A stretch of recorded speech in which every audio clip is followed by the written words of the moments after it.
This is the Experience Pros Radio Show. Got an opinion or want to ask us a question? Email radio@experiencepros.com or message us on the Experience Pros Facebook page, and we'll interact with you live on the show.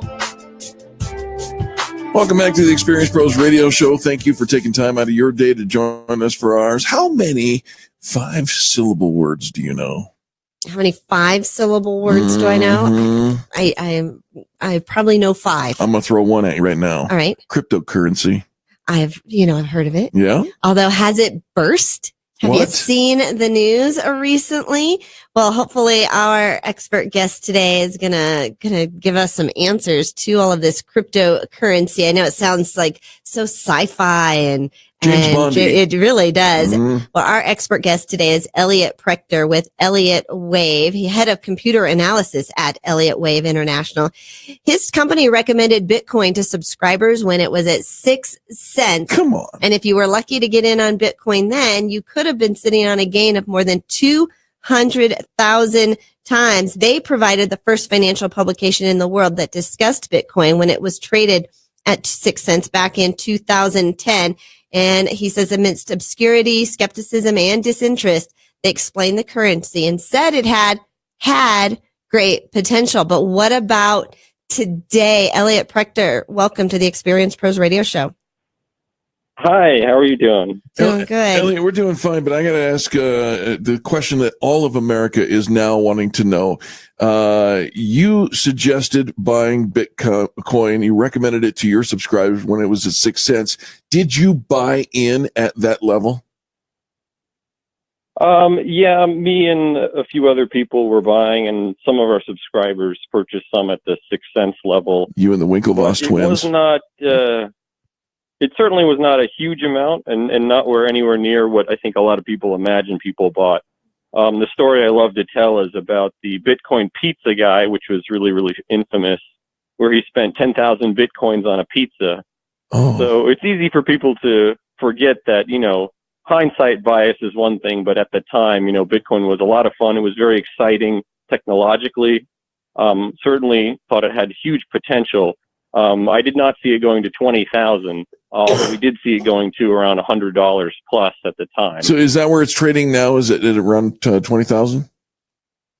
Yeah, that was the peak that it has registered thus far. And it's come down about 50% from there, which in the Bitcoin world is a fairly normal price swing. It regularly moves like that. There have been a couple moves in the 80%, 85% range. But we're anticipating that this is the beginning of something much, much larger than those typical declines we've seen in the past.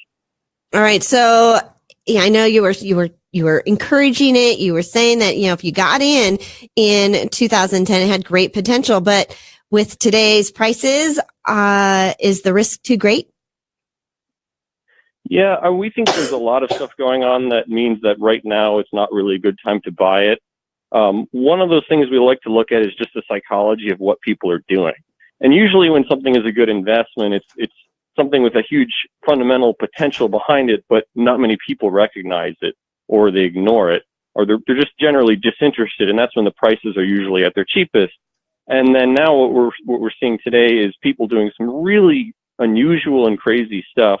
I think my favorite example of investor psychology with respect to Bitcoin right now has to be the family. They were just in the news a few months ago that had sold all their belongings, had sold their house and liquidated their savings, and they were living in a tent out in the woods.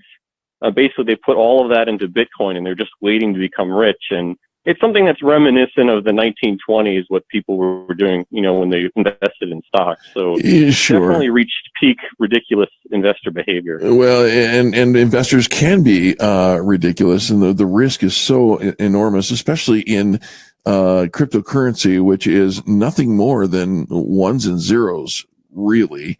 And the notion of a trading of value. Of course, one could argue the same thing for the U.S. dollar as well.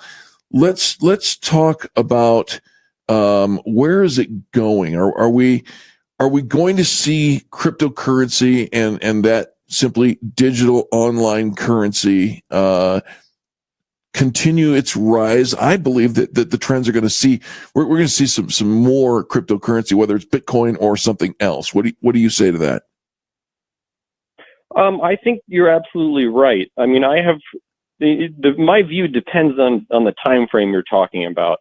So over the short term, say, 2-3 year time frame, that's the time frame when I'm quite bearish, and I think we're in kind of an investor mania right now that will end similarly to all other investor manias have in the past.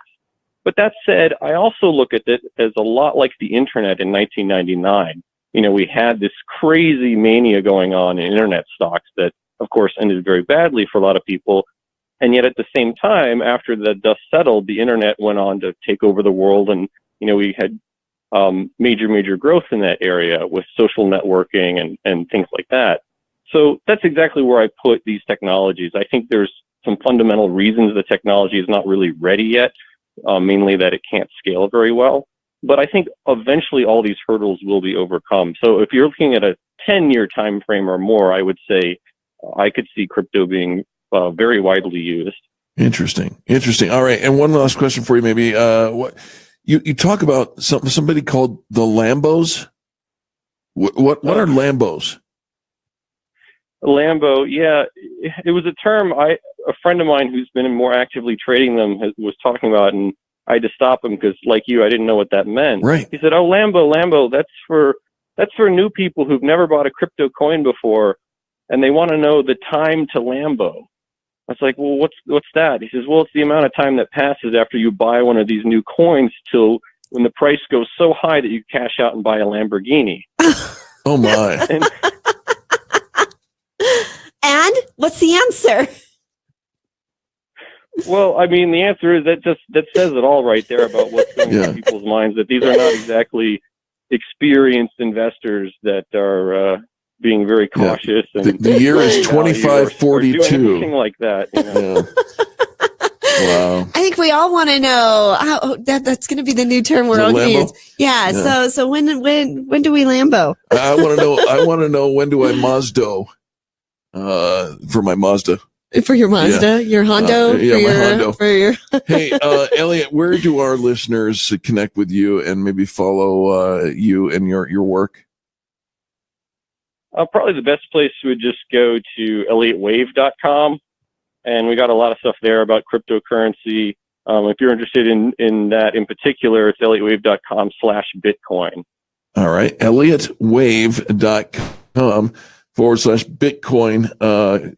This is kind of cool information about stuff that I just don't know about, and I think most people don't. Well, and you're so articulate too. I think just so down to earth, easy to listen to, and I think for a lot of people it gets so confusing, and people are talking over their head, and it's hard to jump in. But listening to you actually make it really easy to get that information. Thanks so much for being with us today. Oh, thank you for having me. All right. Folks, don't go anywhere. We will return with more positive business talk. You're listening to Angel Tussey and Eric Raymer. This is the Experience Pros Radio Network. If you'd like the information on how we can help you establish your differentiation, then go to experiencepros.com. We'll be back after this. The Experience Pros, revolutionizing the way people treat people in business.